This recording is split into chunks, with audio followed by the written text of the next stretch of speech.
오늘 이제 갈라디아서 두 번째 시간입니다. 갈라디아서 1장 한번 펼쳐보십시오. 갈라디아서 1장. 지난 시간에 우리가 이게 공부한 내용을 다시 한번 이 요점만 정리를 하고 이제 그 다음부터 이제 본문으로 들어가서 공부를 하도록 하겠습니다.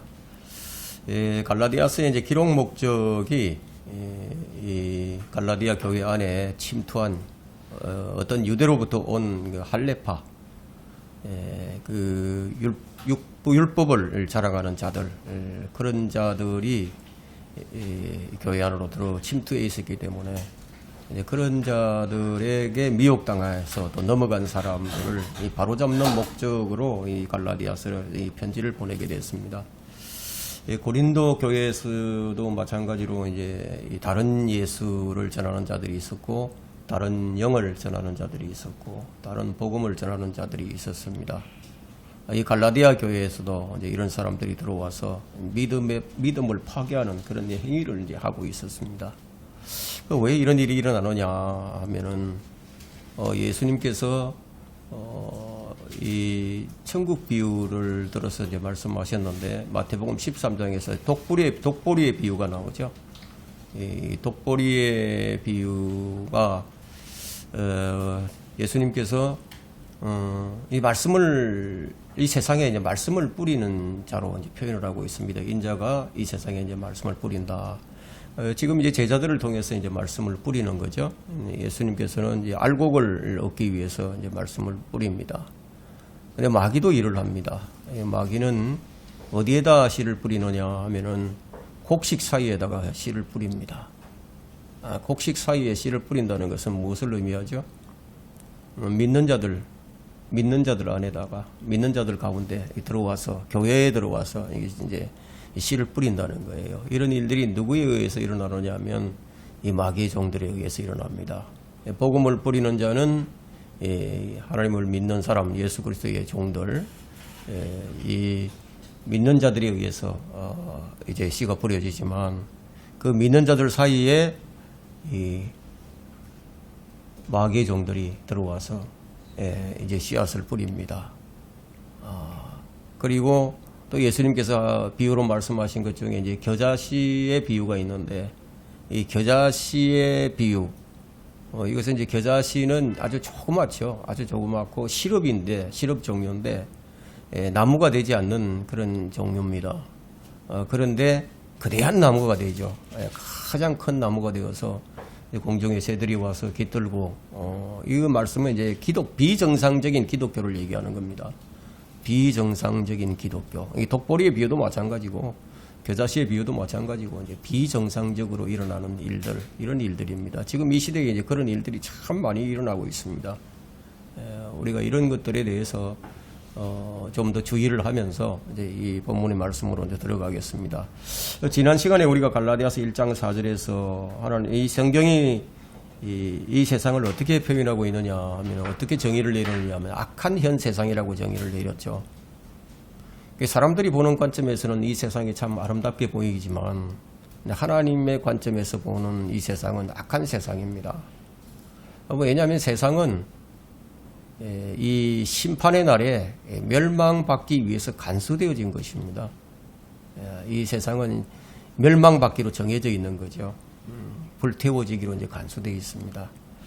또한 이 세상을 이제 마귀가 더럽혔기 때문에, 그래서 성경은 이 세상을 악한 현 세상이라고 이렇게 정의를 내리고 있습니다. 근데 지난 시간에 우리가 이 다른 복음에 대해서 조금 언급을 했는데, 왜 다른 복음이 나오게 됐는가 하면 그 목적이 그리스도의 영광스러운 복음을 변질시키는 그런 목적으로 등장한 것이라는 것을 지난 시간에 이제 말씀을 드렸습니다. 변질된 복음으로는 사람들이 구원을 받을 수가 없죠. 그래서 마귀의 종들이 이 복음을 변질시킵니다.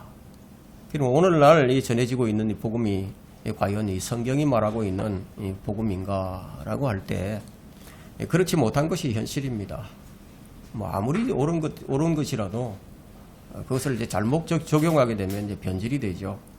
이제 그러면 우리는 이 성경에서 이 복음의 정의를 어떻게 내리고 있는가, 그것을 이제 확인할 필요가 있습니다.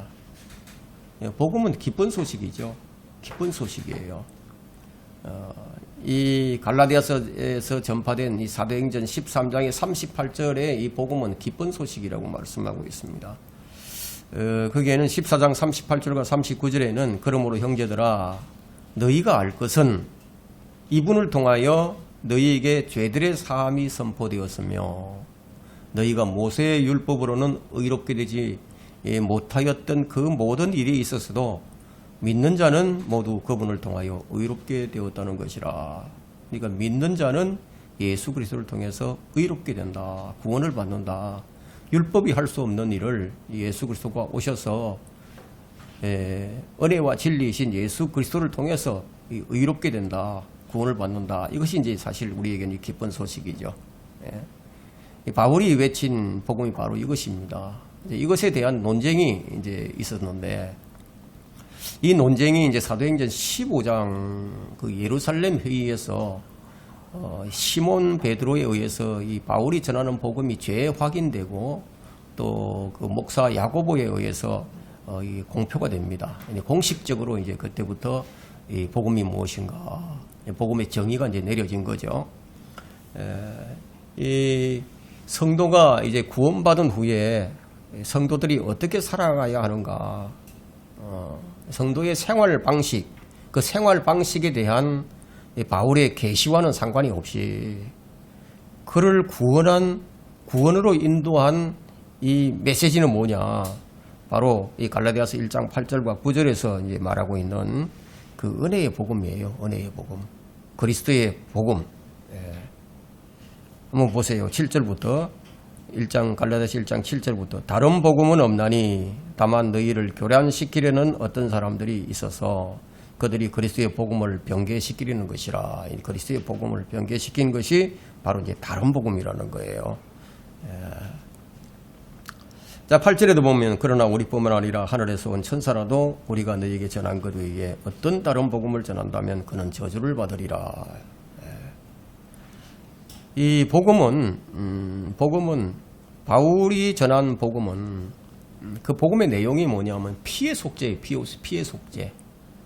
피로 대속한다. 그리고 이 하나님의 은혜로 주어지는 것인데 이것이 거저 주시는 영생의 선물이다. 이것이 이제 정확하게 이 복음이 뭐냐 하는 것은 고린도전서 우리가 15장에서 이미 이제 공부를 했습니다. 15장 2절과 3절에 보면은 이런 말씀이 있죠. 자, 제가 한번 읽겠습니다. 만일 너희가 내가 전한 복음을 굳게 잡고 헛되이 믿지 아니하였다면 복음을 통하여 너희도 구원받은 것이라.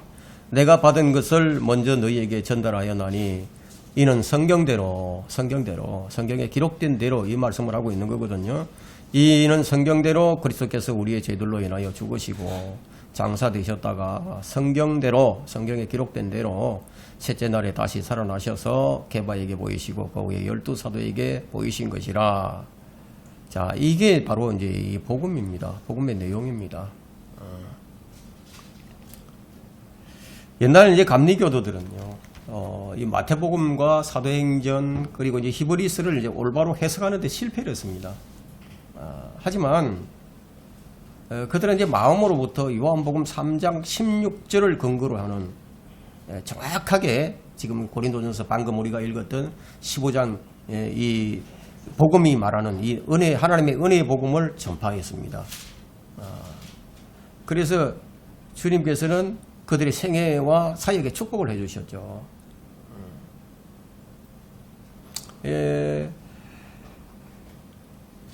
그러니까 지금 바울이 이제 말하고자 하는 것은 누구라도 구원의 복음을 전파할 때, 구원의 복음을 전파하면서 만일 당신이 무엇인가를 행한다면, 또 무엇인가를 계속해서 그걸 행하고 있다면, 행한다면은,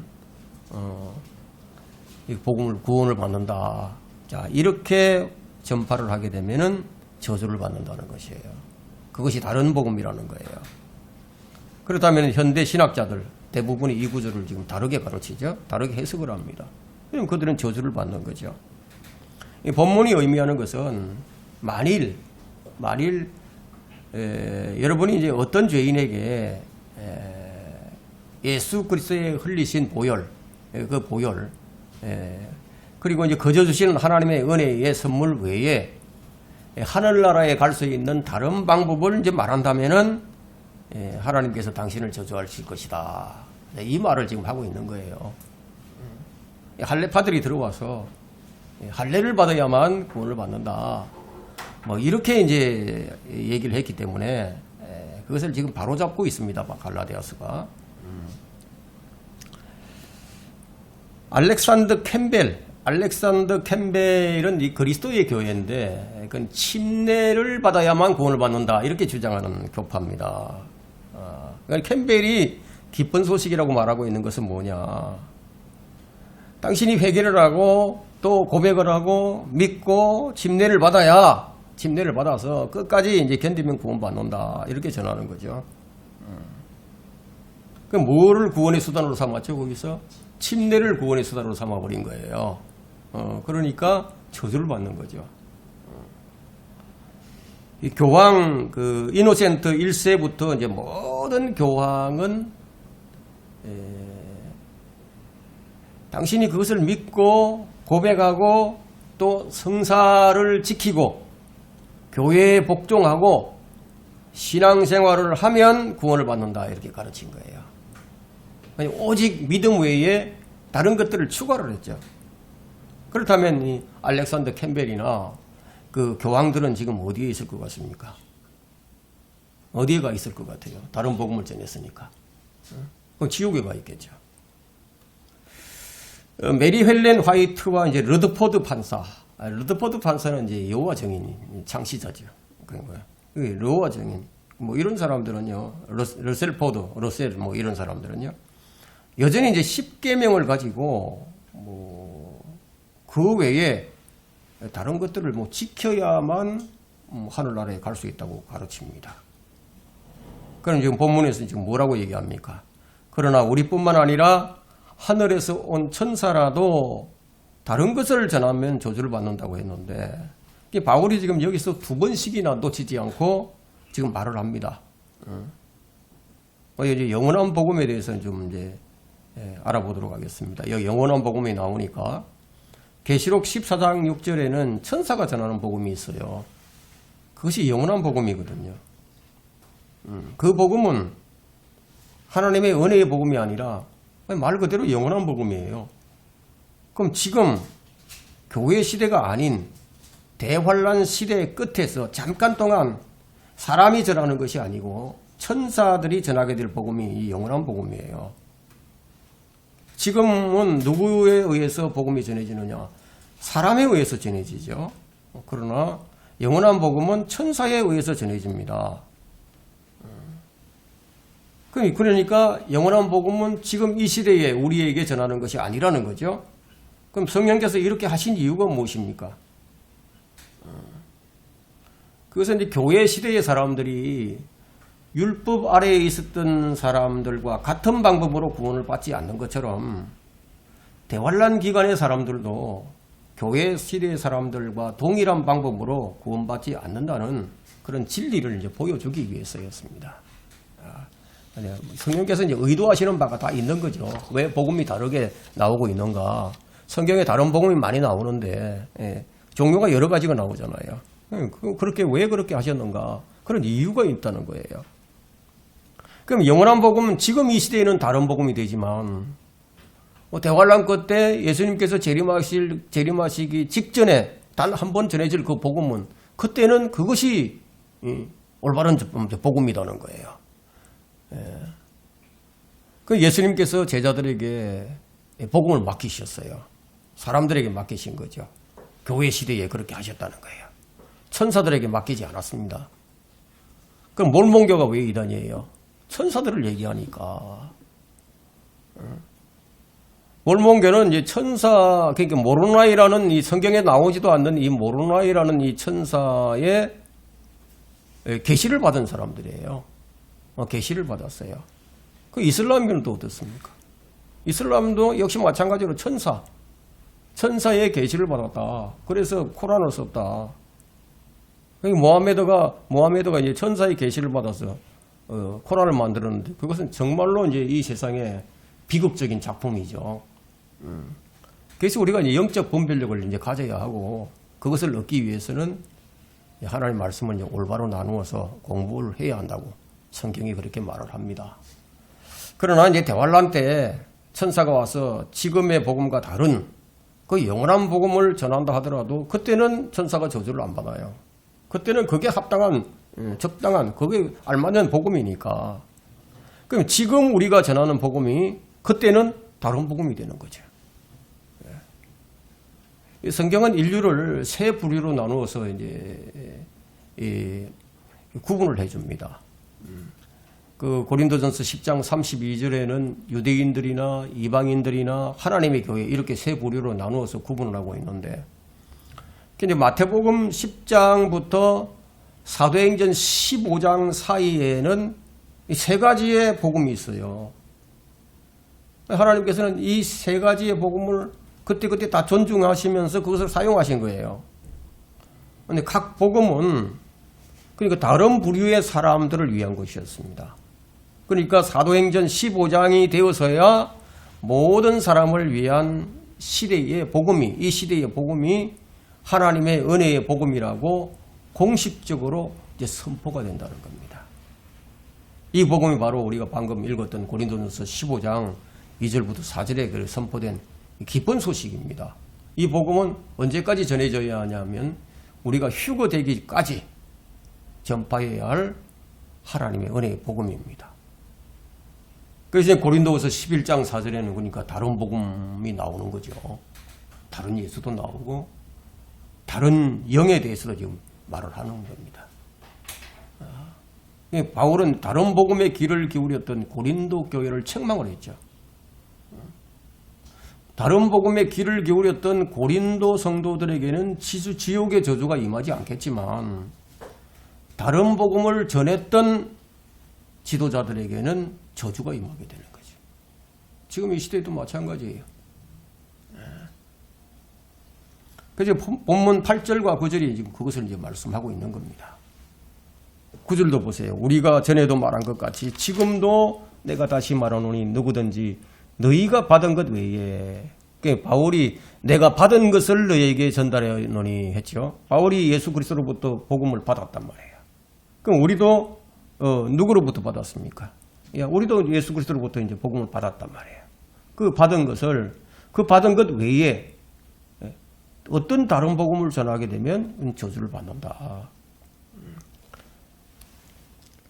자, 이제 이 10절은 아주 중요한 그 말씀인데요. 한번 보겠습니다. 내가 이제 사람들에게 호감을 사랴 아니면 하나님께 사랴 아니면 내가 사람들을 기쁘게 하려고 하겠느냐. 내가 아직도 사람들을 기쁘게 하려고 한다면 나는 그리스도의 종이 아니니라. 자, 이 구절을 보면 바울은 분명히 이제 정치가가 아니었음을 알 수 있죠. 그리고 또한 인기 영합주의자도 아니었다는 것을 알 수 있습니다. 바울은 최소한 지금 현대 그 기독교 유명 인사인 릭 웨렌, 조지 조엘 오스틴, 척 스윈돌 이런 사람들과 같이 사람들의 호감을 사려고 한 적이 한 번도 없었습니다.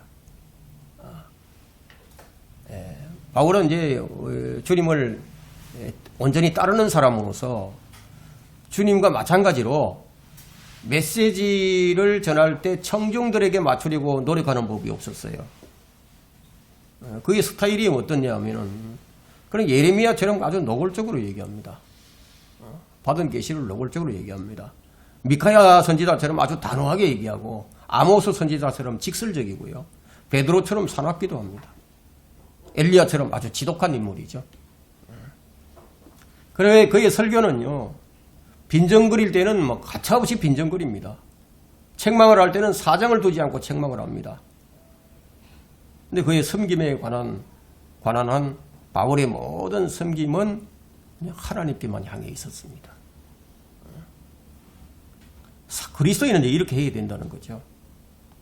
그러니까 에베소서 6장 6절에 기록된 대로 사람을 기쁘게 하는 자처럼 눈가림으로 하지 말고 그리스도의 종으로서 하나님으로부터 하나님의 뜻을 행하며 선한 뜻으로 봉사하되 죽게 하듯 하고 사람에게 하듯 하지 말라. 이 바울은 이제 하나님의 메시지에 관한 단 한 번도 말씀을 바꾼 적이 없었어요. 그러나 중요하지 않는 것들에 있어서는 그런 이제 청중들과 이제 조화를 이룹니다. 조화를 이루면서 복음으로 이제 그들에게 이제 다가서는 거죠. 유대인들에게 갈 때는 유대인들처럼, 이방인들에게 갈 때는 이방인들처럼 그런 식으로 해서. 그래서 본문 10절은 이제 그리스도를 위해서 죽은 순교자들의 생활과 이 동기와 행동들을 잘 설명을 해주고 있습니다. 빌리 선데이나 이제 밥 존스 시니어, 이 찰스 피니, 이 프랭크, 진젠돌프, 이 스티브니어 같은 이런 사람들이 왜 인기와 영합하지 않았는지를 이 구절이 잘 보여주는 거죠. 그들이 참으로 그리스도의 종이었기 때문입니다. 바울이 사람을 기쁘게 하면은 내가 사람을 기쁘게 하려 하면 나는 그리스도의 종이 아니다. 여러분, 이 상황윤리라는 것이 왜 나오는지 아세요? 상황윤리는 사람들에게 호감을 사기 위해서 상황윤리가 나온 거예요. 이 사람들에게 이제 호감을 사려고 막 애를 쓰는 자는요, 곧 사라집니다. 그런 사람들은 사람의 영화를 자랑하면서 사람들에게 아첨하는 말로 시간도 낭비하고 자신의 신념을 상황이 바뀔 때마다 적절하게 청중에게 맞추는 거예요. 그래서 교리가 정확하지 않습니다. 여기서는 이런 교리를, 저기서는 저런 교리를 상황에 따라서 뭐 다르게 얘기를 합니다. 주님께서 이러한 자들에게 이제 말씀을 하시죠. 누가복음 16장 15절에서 말씀하시기를, 주께서 그들에게 말씀하시기를 너희는 사람들 앞에서 스스로 의롭다고 하는 자들이지만 하나님께서는 너희 마음을 아시느니라. 이는 사람들 가운데서 크게 높임을 받는 것이 하나님 보시기에는 가정스러움이라고 하시더라. 이 사람들에게 호감을 사려고 하는 사람들, 인기 영합주의자들, 오늘 유명한 그 목사들, 뭐 이런 사람들은 그렇다는 거예요. 사람들의 성의는 사람들에게 인정받고 그러는 거는 뭐 예수 그리스도나 이 바울에게는 뭐 아무런 의미가 없어요. 그것은 루터나 존 웨슬리도 이제 마찬가지예요. 그들에게는 아무런 의미가 없었습니다. 그들은 첫째 계명에 순종하는 우리 그리스도인들에게는요, 뭐 사람들에게 호감을 산다는 것은 뭐 아무런 의미가 없는 거예요. 그럼 우리는 어떻게 해야 되느냐? 그 첫째 계명대로 어떻게 하냐? 마음을 다하고 혼을 다하고 생각을 다하고 힘을 다해서 하나님을 사랑하는 거예요. 하나님을 사랑하려고 하는데 어떻게 사람들의 호감을 사려 하겠습니까? 출세를 위해 사는 사람이나 사회적 인정이나 종교적 명성을 얻으려고 하는 사람들은 그들의 위상을 입증하기 위해서는 자주 변해야 됩니다. 그래서 피할 때는 좀 피할 것은 잘 피하고 이렇게 조정을 해가면서 적당히 타협을 하고 돌아서기도 하고 속이기도 하고 이렇게 기회주의가 될 수밖에 없죠. 그러나 이제 히브리서 12장 1절부터 3절에 나오는 예수 그리스도를 깊이 바라보고 예수 그리스도를 깊이 생각하는 사람들, 예수 그리스도께 순종하는 사람들은 오른쪽이나 왼쪽으로 보지 않아요. 표대이신 주님만을 향해서 달려나가죠. 만약에 그 길에 어떤 걸림돌이 있고 넘어질 수 있는 그런 것들이 있다면 주님께서 치워주시겠죠. 우리 주님께서는 그분의 설교를 우리가 보게 되면요, 청중들에게 맞추기 위해서 전혀 노력하지 않았습니다. 그리스도의 종은 얼마나 많은 친구를 만들 것인가, 그것과는 상관없어요. 사람들이 자신에게 돌을 던지기 전에 어떻게 저들을 달랠 것인가, 그것도 생각하지 않아요. 만일 하나님의 종이 사람을 기쁘게 하려 한다면은 그는 분명히 하나님의 종이 아니다 라고 지금 1장 10절에서 분명하게 이제 밝혀줍니다. 오늘날 그리스도의 종들과는 너무나 다르죠. 주일 출석률이나 또 자랑하고 더 많은 헌금, 11조로 인해서 흥분을 한다거나, 부유하고 유명한 인사에 대해서 먼저 생각하는 것이 아니라 진정한 종은 하나님을 기쁘시게 하는 그 일을 먼저 생각을 하죠. 만일 하나님을 기쁘시게 하는 일에 무슨 걸림돌이 있다. 그럴 때는 절대 타협하지 않습니다. 우리 내 목에 칼이 들어온다 하더라도 내가 엄청난 손해를 본다 하더라도 타협을 하지 않는다는 거예요. 지금 우리는 이제 사람을 기쁘게 하는 목사들을 참 많이 발견할 수 있습니다. 그들의 특징이 뭐예요? 수입. 얼마나 많은 수입을 올리느냐, 얼마나 많은 교회 출석 인원을, 얼마나 많은 사람이 모이느냐, 그 사회적 체면에 이제 손상이 갈 그런 성경적 진리는요, 설정해서 피해 나가죠. 그런 거 설교 안 해요. 그런 것은 칼럼도 쓰지 않습니다. 자, 11절부터 봅니다. 갈라디아서 1장 11절. 그러나 형제들아, 내가 너희에게 알게 하노니 내가 전한 복음은 사람을 따른 것이 아니니라. 나는 그것을 사람에게서 받지도 않았고 배우지도 않았으며 오직 예수 그리스도의 계시를 통하여 된 것이라. 이 바울에게 하나님의 은혜 복음이 계시된 그 시점이 이 사도행전 15장 훨씬 이전이었습니다. 왜냐하면 그 복음이 이제 논란이 있어서 사도행전 15장에서 이제 확정이 되었으니까 그 이전에 있었죠. 이제 바울은 이제 사도행전 13장 39절에서 갈라디아의 회당에서 이 은혜의 설교를 이제 했던 겁니다. 그러니까 먼저 이 사도가 된 베드로나 야고보나 주의 사도들, 이 주의 제자들에게 그 은혜의 경륜의 계시에 대해서 아무것도 가르침 받지 않았다는 거예요. 그들로부터 가르침을 안 받았다는 겁니다. 예수 그리스도께서 친히 바울에게 메시지를 전달하셨다는 거예요. 그것을 지금 얘기합니다. 내가 너에게 알게 하노니 내가 전한 복음은 사람을 따른 것이 아니라고 얘기하면서 사람에게서도 받지 않았다 이렇게 얘기하고 배우지도 않았다고 얘기하고 있죠. 직접 계시예요. 직접 계시. 직접 계시. 그러니까 베드로, 야고보, 요한은 바울이 전한 그 복음의 진리에 동의만 했을 뿐이라는 거예요. 그럼 왜 이게 이렇게 중요하냐면은 신학자들이 바울이 받은 직접 계시를 이제 부정을 하기 때문에 직접 받지 않았다. 아마 바울이 사도들로부터 간접적으로 배웠을 것이다. 이렇게 주장하는 학자들이 이제 나오는 거죠. 주님께서는 이제 바울에게 자신을 여러 방법으로 또 여러 경우에 여러 수단으로 계시를 해주셨습니다. 하나님의 은혜의 복음의 계시는 이 경우 중 이제 하나가 되겠죠.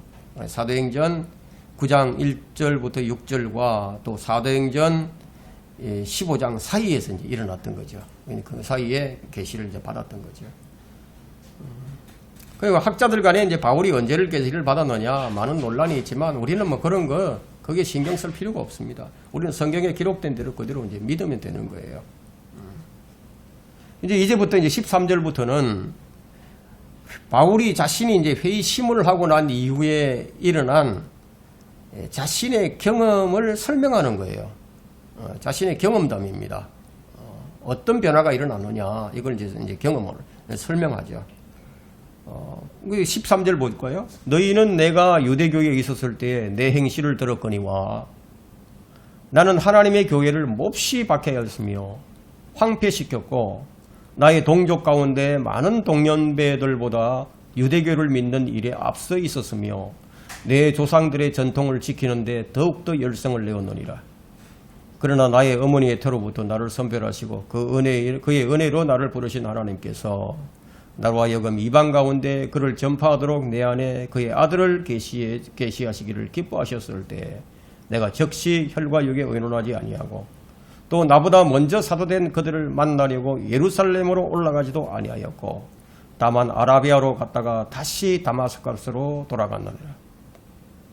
자, 여기 이제 내용을 보니까 사도들로부터 배우지 않았다는 거예요. 사도들로부터 듣지 않았다는 겁니다. 사람으로부터 듣지 않았다는 거예요. 바울이 이제 회심하기 전에 자신이 어떤 사람이었느냐. 너희는 내가 유대교에 있었을 때 내 행실을 들었거니와 자신이 하나님의 교회를 몹시 박해하고 황폐시켰다고 말을 합니다. 그의 열성이 어떠했느냐면요. 나의 동족 가운데 많은 동년배들보다 이 유대교를 믿는 일이 앞서 있었다는 거죠. 가장 열성적이었다는 겁니다. 그 내 조상들의 전통을 지키는데 더욱 열심을 내었었느니라.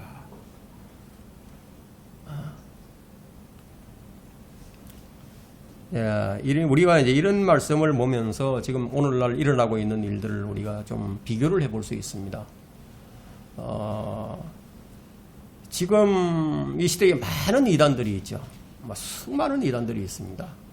그들도 이단들도 주일날 모여서 예배도 드리고 찬양도 하고 기도도 하고 똑같이 하는 거예요.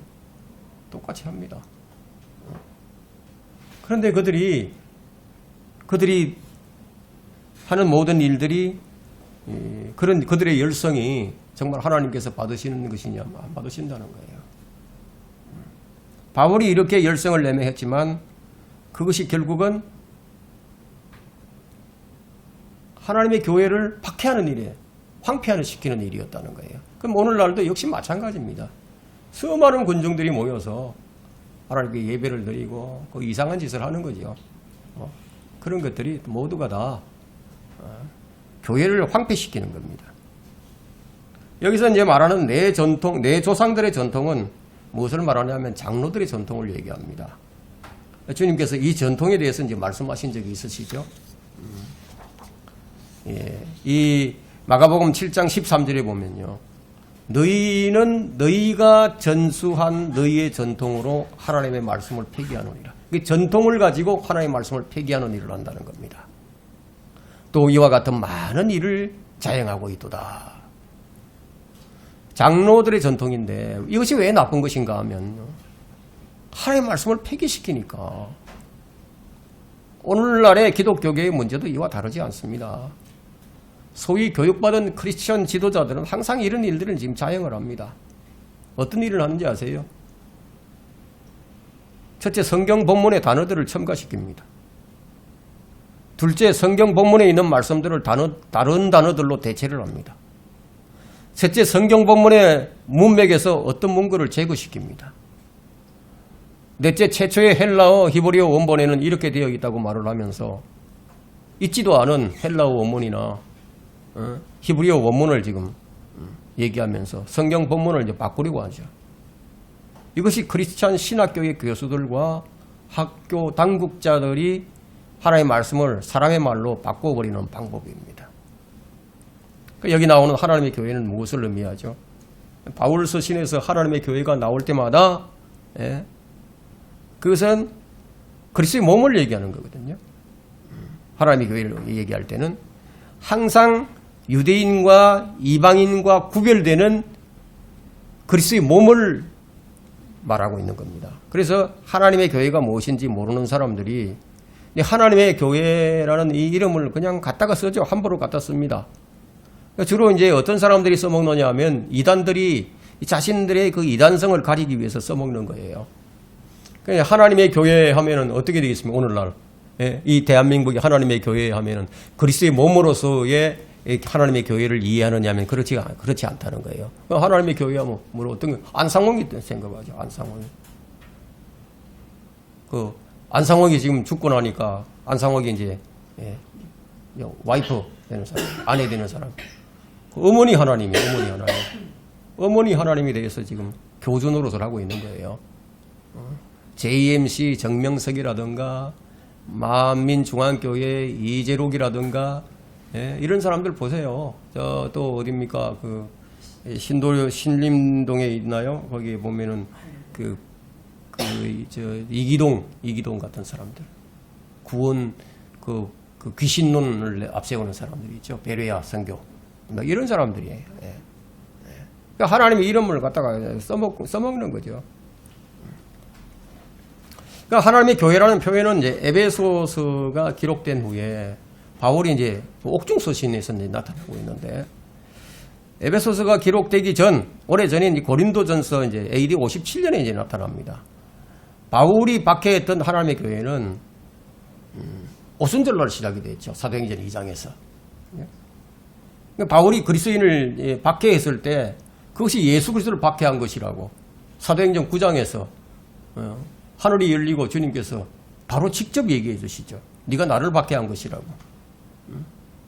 이 교회의 사도들은요, 그리스도 안에서 한 지체예요, 지체. 그들은 한 분 주, 한 분 하나님, 또 아버지, 하나님처럼 아버지와 하나라는 거예요.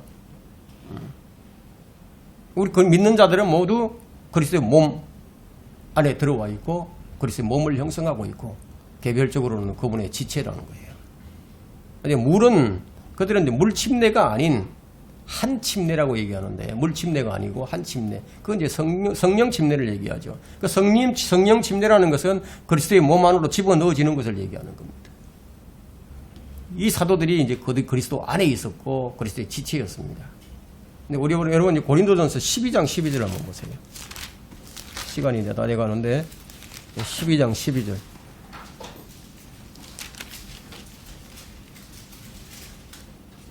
자, 12장 12절에 보면은 몸은 하나인데 많은 지체가 있고 한 몸에는 지체는 많아도 모두 한 몸인 것처럼 그리스도께서도 그러하시느니라. 유대인이나 이방인이나 종이나 자유인이나 한 성령에 의하여 우리 모두가 한 몸만으로 침례를 받았으며 또 모두가 한 성령 안으로 마시게 되었느니라. 마시게 되었느니라. 최초의 하나님의 교회 안에는 유대인만 있었어요. 처음에 최초의 하나님 교회에는. 사도행전 2장에서는 유대인만 있었어요. 유대교로 개종한 자들도 있었고, 그 다음에는 사마리아로 더해졌습니다. 사도행전 8장에서. 그 다음에는 이방인들도 더해지는데 사도행전 10장에서 이방인들이 더해지죠. 그래서 그 몸에는 많은 유기체들이 있는 거예요. 그런데 그 사람들이 실제로 그들이 자기들이 어디 있는지 알든 모르든 간에 그 사람들은 그리스도의 몸 안에 있었던 거예요. 근데 바울이 회심하기 전에 바로 이 그리스도 안에 있는 이런 성도들을 박해했습니다. 근데 그가 이제 회심하기 전에는 바울은 더러운 그릇이었어요. 더러운 그릇. 그리스도의 몸을 파괴시키는 그릇이었고, 왜 그런가 하면 그가 성도들을 죽이는데 앞장을 섰으니까. 그런 후에는 주님을 만나면서 깨진 그릇이 됩니다. 깨진 그릇. 완전히 깨져버렸다, 이게. 부활하신 주님을 만났으니까. 그 이후에는 그 그릇이 빈 그릇이 됩니다. 거기서 그는 선택된 그릇이 되고, 마침내 그리스도의 계시를 받고, 하나님의 계시를 받고, 유용한 그릇이 되죠. 그 유용한 그릇이 디모데후서 2장 21절에 가서는 그가 어떻게 불리느냐 하면 귀한 그릇으로 불립니다. 귀한 그릇. 하나님의 집에는 천한 그릇도 있고 귀한 그릇도 있어요. 하나님께서는 사역과 섬김에 있어서 이 그릇들을 사용하시기를 원하시거든요. 여러분 가정에도 여러 그릇이 있죠. 그 그릇들을 씻은 후에 거기다 먼지를 담으려고 하는 그런 것들은 아니겠죠. 용도가. 그럼 하나님께서 그릇들을 쓸모없이 내버려 두기를 원치 않으십니다. 그럼 귀한 그릇이 되려면은 그렇게 해야 되죠. 그렇게. 그래야 주님 쓰기에 합당하니까. 주님의 집에 있는 그릇들은 모두 선한 일들을 위해서 예비된 그릇들인데, 여기서 이제 보여주는 이 그릇은 무엇을 해야 되느냐? 성경을 읽어야 되는 거죠. 왜냐하면 성경을 알아야 모든 선한 일에 철저히 구비될 수 있기 때문에. 그래서 본문에서 이 그릇은 반드시 죄악에서 떠나야 된다는 거예요. 그리고 그 사람은 다음 구절에서 필요한 부분이 추가되고 있는데요. 이 디모데 후서 3장 17절, 18절에 젊음의 정욕을 피하라. 그리고 의와 믿음과 사랑과 화평을 추구하라. 이것이 이제 주어집니다. 여러분들도 이 천한 그릇으로 사용되기를 원치 않을 겁니다. 오늘날 목회자들이 정욕을 피하지 못하고 이 파멸하는 일들이 일어나고 있죠. 왜 그런지 아십니까? 바울이 왜 목회자 디모데에게 이런 글을 썼나 하면은, 바울은 자신이 회심한 지 14년이 지난 후였지만은 자신의 육신이 저지를 수 있는 가장 악한 죄를 저지를 가능성이 있다는 사실을 잘 알고 있었기 때문에 이 디모데의 나이가 약 한 40 정도라면 이런 경고가 분명히 필요했겠죠. 그래서 성경은 오직 순수한 마음으로 주를 부르는 사람들과 함께 의와 믿음과 화평을 추구하라. 예. 이 성별이라는 것은요, 단지 무엇으로 돌아서는 것만을 말하지 않습니다. 돌아섰으면은 다른 것으로 가야 한다는 것을 말하고 있는데, 회심한 사람들을 보면 회심한 사람이 회심한 지 1년도 안 돼서 다시 진창으로 돌아가는 그런 일들이 발생을 하는데, 그 이유가 뭐냐면 옳은 일을 행하지 않기 때문에, 잘못된 일만 그만둬 버렸기 때문에, 그래서 그랬다고 해요. 주님께서 주어진 명령은 단지 벗으라는 명령만이 아니라 입어야 한다는 거예요. 옛사람의 옷을 벗었으면 새 사람으로 옷을 입어야 된다는 거예요. 그분이 누구냐? 새 옷이 우리 주 예수 그리스도 옷을 입어야 된다는 거예요. 우리가 이제 바울의 회심에서 몇 가지 중요한 진리를 배울 수 있는데, 첫째는 하나님께서는 그 사람이 누구든지 언제라도 그를 멈추게 하실 수 있다는 거예요. 두 번째는 이제 자기가 잘 달려가던 말을 타고 가면 말에서 떨어진 후에야 구원을 받을 수 있다는 거예요. 그가 땅에 엎드려서 그에게 말하는 음성을 들으니 뭐라고 얘기했죠? 사울아 사울아 네가 왜 나를 박해하느냐. 그러자 사울이 말하기를 주여 당신은 누구시니까? 나는 네가 박해하는 예수라. 곤두박이 쳐야 된다. 그래서 세 번째는 이제 세상에서의 몰락이 영적인 성장에 앞선다는 겁니다. 네 번째는 가장 천한 자에게도 소망이 있다는 거죠. 박해하던 바울이 하나님의 교회를 박해했는데 그런 자에게도 구원을 받은 그런 소망이 있었던 것처럼 우리가 이 바울을 통해서 이런 영적 진리를 우리가 배울 수 있습니다. 혹자가 하나님께서 우리 중에 선택하셔서 그분의 팀이 되게 해주셨다는 것은 그 자체로도 기적이에요. 구원받지 못한 죄인들도 에디아피아 네스처럼 하나님을 찾을 수 있고, 이런 것으로 볼 때 모든 이방인은 구원으로 부르심을 받은 것입니다. 주님은 수고하고 무거운 짐 자들아 다 내게로 오라 초청하고 계시죠. 그럼 왜 구원 못 받느냐? 주님의 초대에 응하지 않았기 때문에. 여기에는 누구도 변명할 수가 없습니다. 오늘 여기까지 합니다.